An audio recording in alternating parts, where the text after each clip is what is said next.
All right, real quick, just to finish a couple things up here before the Miata reunion. We basically put in a little block off plate here. Probably gonna block all those off here in the near future, but for now, just to block that off, we have our block off plate on the bottom. That one's so-so. And then I got a new car mount for my phone. So let me find that real quick. They have these little tabs, not that black part, but that kind of messed up piece underneath it. That's where you need to push it in, so that way it will release. And then you essentially just snap the replacement one into place. So then I can clamp my phone on, don't need any other mounts or anything anywhere else, and it will look a lot cleaner. So, and I can rotate this, which is the best thing. So it'll be vertical, horizontal, whatever I want. I'm gonna put it here just so it's kind of out of the way of everything in the center and I don't have to worry about punching it or doing any of that weird stuff. But yeah, let's clip this on real quick and then put it into action. And boom, it's looking good. Cleans up nice, pretty sturdy overall, moves around. It's a little tight in there, back there, but I mean, it's not coming out, which is the key. So we'll see how it does when I drive around with it eventually. But yeah, happy with it. Looks good. Looks good. So now, last piece that I got to do before the Miata reunion is two things. I got two separate pieces. This, which is for our broken top piece for our oil, our dipstick, the usual that everyone's is always broken. So we'll replace that. This just kind of clamps it into place. So we'll do that real quick. And then I'm waiting for some aluminum stuff, some plastic aluminum. I'll show you what I'm talking about, but basically to try and prevent the bottom of this lip, because again, we're on 15s. So 15s, it's a little difficult to get really low and still like look presentable. So the problem is the front is way too low than the rest of the car in comparison, just because it's smacking the ground on big dips. So we basically need to build like a shield of some kind to prevent the bottom lip from smacking the floor first. So we're basically going to hook something up where it's like a temporary splitter, but more of like a bottom bumper protector, I guess, at the end of the day. So it's gonna be like 3mm thick aluminum that hopefully I can have it come out just a little bit more. And then as time goes on and I hit stuff, it's gonna bend up. Maybe I'll bend it up before, not really sure, but yeah, that's the thought process anyway. So the way this goes on for the dipstick is essentially this bottom piece just goes on to the very bottom, goes all the way to the top, and then we'll squeeze it into place with this up top. So let's do it real quick. And just like that, we have it sitting in there looking pretty. Just blends in, sits right at home. So super happy with that. So now that that's all done, everything else is kind of checking out. Just gonna do a nut and bolt check. Pretty much put the hardtop back on from Chanel, and then just button up little things here and there to make sure we're ready to go. The biggest thing is gonna be the front bumper stuff. So these little scrape things, I've seen a couple other people use them. It doesn't work really well when they're like a direct impact constantly. They will come off at some point in time. So word to the wise, but yeah, otherwise we're doing good. So let's keep going. All right, so real quick, we're basically just gonna do a quick oil change just to get some fresh oil in it. It's been a little while. So just want to get that swapped out, and then might as well throw on a magnetic oil drain plug from Greddy. So that way, hopefully it'll catch anything if there is anything to catch. Hopefully there's not anything to catch, but overall, better to have it than not to have it. So we'll throw all this in there real quick, put this hopefully back on. I'm trying to get some wood here so I can try and build a little bit of a splitter, a temporary splitter in mind, just so I can drive this thing in California without worrying too much. Otherwise, I'll raise it up maybe half an inch or so just to be extra cautious. But it's the approach angle that's terrible with this because of where the bumper sits and how aggressive the front bumper sits out in the beginning, that any angle you hit, especially because it comes all the way out to the side, it will definitely hit first. So we're gonna try and put some wood underneath it just to keep the front portion of it good. It's not really gonna be any splitter stuff to stand on, but just enough to protect the bumper for the weekend until we can make a full splitter and then go from there. So let's get to it. All right, quick oil change done for the most part. We still got to put oil in, but we basically just need to do the new filter and we should be good. Oh my gosh, you see that red right there? Things you miss when the motor's not out. So little things like that you'll see for a while, but otherwise, yeah, it's totally sidetracked. All the oil drained out. If you don't have an oil extractor, would recommend for low cars. That way you don't have to lift it up, get everything out. Been doing it for 10 years with this car. Haven't had any issues with old oil kind of still seeping in there or being a little bit in there. No issues. So, but yeah, would recommend. A lot easier for low cars. So throw that out of the way for now. But we got some temporary plywood to kind of get things going as a protection lip for this. So this is like 5 millimeter thick plywood. That way we'll pretty much just cut up into shape as I need it to be, and then, yeah, lay it underneath, trace out what I need the shape to be, cut it out. I'm trying to debate if I want, how far out I want it to be. Maybe an inch, maybe less than an inch, maybe half an inch. I'm not really sure. Overall, probably half an inch is my guess, just so that way I have, you know, some room and it doesn't just break if it gets hit with anything. So that's my thought process anyway. But we have some tires under there. We'll lay this across so that way we can see everything lined up, and then we'll basically get into how we're going to mount it and all the fun stuff here in a bit. But it's essentially going to require me to use one of these or any of the, probably just some of these bowl holes up here. So we can just repurpose them. Honestly, they're already threaded, I'm pretty sure. So should be good to reutilize those for this little area that we're working in and go from there. So again, this isn't going to be a true splitter, so I can't really step on it for any rhyme or reason, but I'm going to try and line it up to where it meets the back of this lip, which looks like it'll meet up with this hole right here, and then go straight down, go all the way back. If I have a way to mount it back here, I will, but for the most part, that's not really too much of a concern. It's really just trying to get the front bumper protected for the weekend. All right, so we got the splitter in the air. It is pushed up. We pretty much just need to really kind of seat it all the way to the top so it's flat and flush, but it's flush actually against the wall. So we got a lot of extra space, and we probably could build something that is resembling a splitter now, just to have that out of the way. And then once we actually get to the actual splitter material, then we can actually make it and just copy paste. So that'll make it a lot easier. But overall, I'm thinking here, the front of this, I like it to stick out about half an inch instead of a full inch. I mean, a full inch isn't bad either. Let me get over here real quick. So this is what we're looking at with half an inch. If we were to loosen this and then pull it out a little bit, little closer to an inch now overall. So either way, I think I'm going to go half an inch just to kind of give it more support, because it's going to be connected to the bumper, one.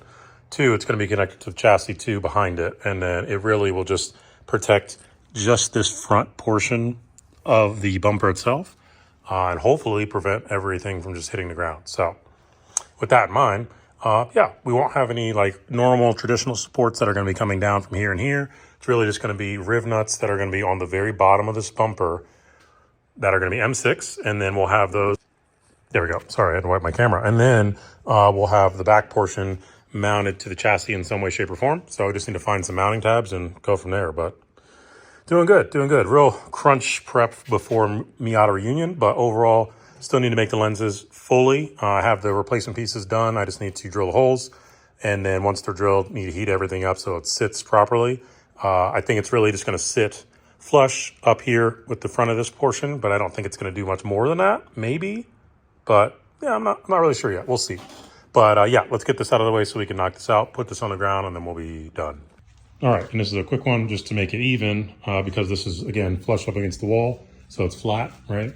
If we lift this up, which we're not doing yet, but once we lift it up, we want it to be half an inch all the way across from this end all the way around. So with that in mind, I pretty much just came up with this, just a little piece of cardboard, cut it. This is essentially measured to half an inch from top down to where this pin line is. Essentially, might be a little bit behind that, which is okay. But we will essentially be able to just lift it up, put this on the bumper itself. So we'll space it out half an inch, draw it all the way around. So should be pretty straightforward, pretty clean. We'll put some tape on the front edge of the bumper just so we don't scratch it up, destroying it as we go around in a circle. But yeah, that should be easiest way to make it even. So we'll knock that out real quick. Definitely don't have the right tools to cut this out, but we'll get it done. We'll trim it outside of that line, trim it down a little bit closer, and then yeah, find a way to attach this thing.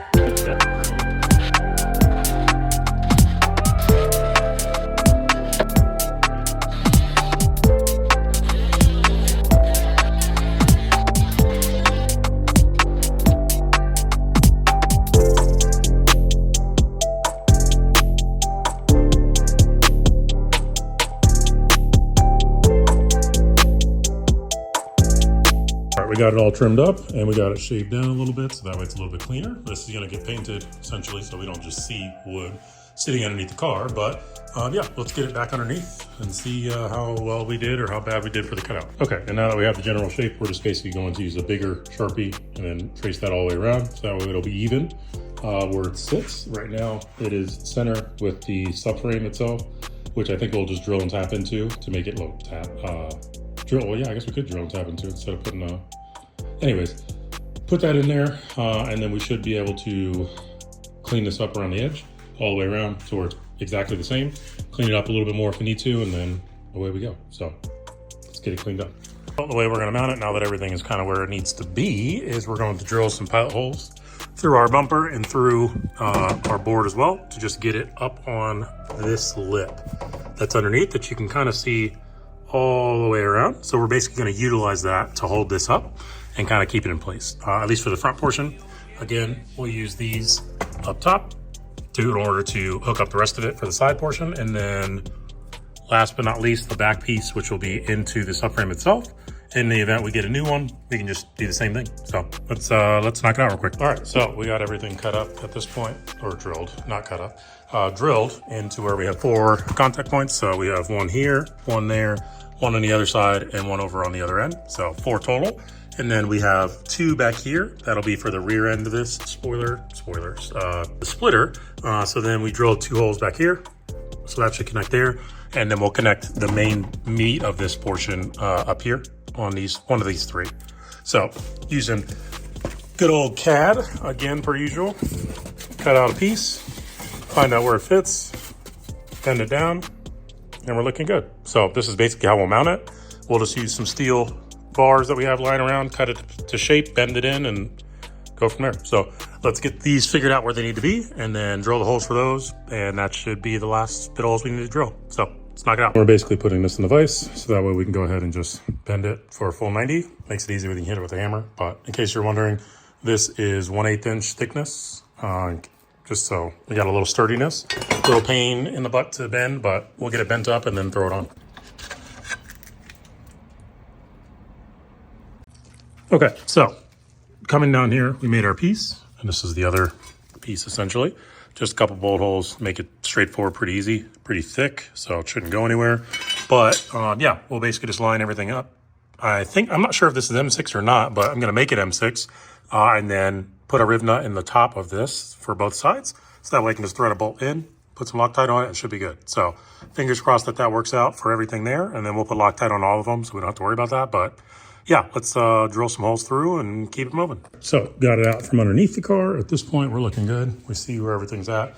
We have our little holes drilled where they need to be in the 4 sections that we're gonna put it in. I'm debating putting another one here in the center, but we'll see. We'll see once everything's on there if it's mounted tough or not. But yeah, man, everything else is pretty much done. We do need to trim this probably back a little bit further.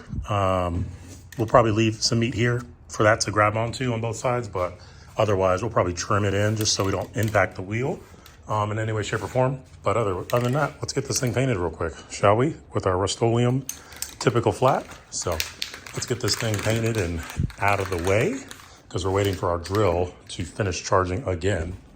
Lovely, lovely. So once that's done, then we can finish what we were trying to do. I have a bunch of riv nuts over there, a bunch of bolts that I can actually use for the bottom of this. So these holes are good enough for the bolts to slide through. The riv nuts will be a little bit bigger, so there'll be M6 riv nuts into the bumper itself, similar to how the bumper here has the riv nuts underneath. It's holding on very, very well and very sturdy, so I'm hoping it'll do the same scenario here with the splitter. So temporary splitter, bumper saver, whatever. But yeah, let's paint this up real quick and see what we get.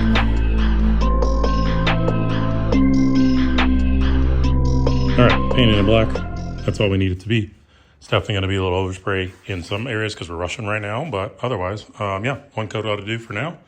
It'll probably look a little lighter once it's done absorbing all of that, I'm sure, but once it's done, we'll put it back underneath once our drill press is done as well. Set all that up and should be good. I'm hoping I can get the lenses done tonight or tomorrow or something before I go, but right now it is up in the air at the moment, so we'll see if we can get that finished before Miata reunion. All right, it's time to go through installing our Super Miata end links for the old Miata. These are the spherical ones, so these should last basically forever is what it feels like, but they come with everything you need, which is nice, and it's very straightforward and easy to put in. A lot easier than my old ones that I had before, which is right here. These are old Enki, I think is what these are, so I'll keep these around for the other car probably, but actually I have other ones for the other car, so never mind. But yeah, getting them in here, not difficult. It's just trying to make sure you follow directions as far as which one goes where. So this is the bottom one, and then this is the top one. The bottom one has spacers, so you can avoid trying to hit your tie rod or your steering rack if you need to. So I only used one spacer, the smaller one, not the big one. The next one I'll probably use both, just to kind of make it that much better. But aside from that, yeah, it's just lining everything up, getting in place. I need to lift this part up so it's like, assuming it's underweight or under load, and then we should be good to tighten everything down on this side. So let's do the other side real quick. Should be pretty straightforward. Ideally, we're just going to try and match this up to what the existing ones were, so that way they'll be as close as possible to the same stuff, and then we'll get over there and line it all up. So the way you'll go about doing it is essentially put the bolt through. You'll have your little spacer here, put the bolt through. You'll have your little spherical spacer. The other side, it matches up, and then you'll have to push it through.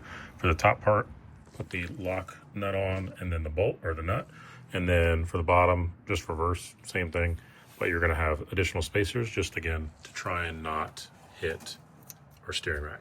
So we're going to use all the spacers on this side and see how well it goes. And just like that, we got it tightened down, lock tied it up through and through. The biggest thing with these is trying to make sure that this is straight and this is straight as well, so they can pivot and rotate at the same time. So now we just need to tighten this side down and we'll be good.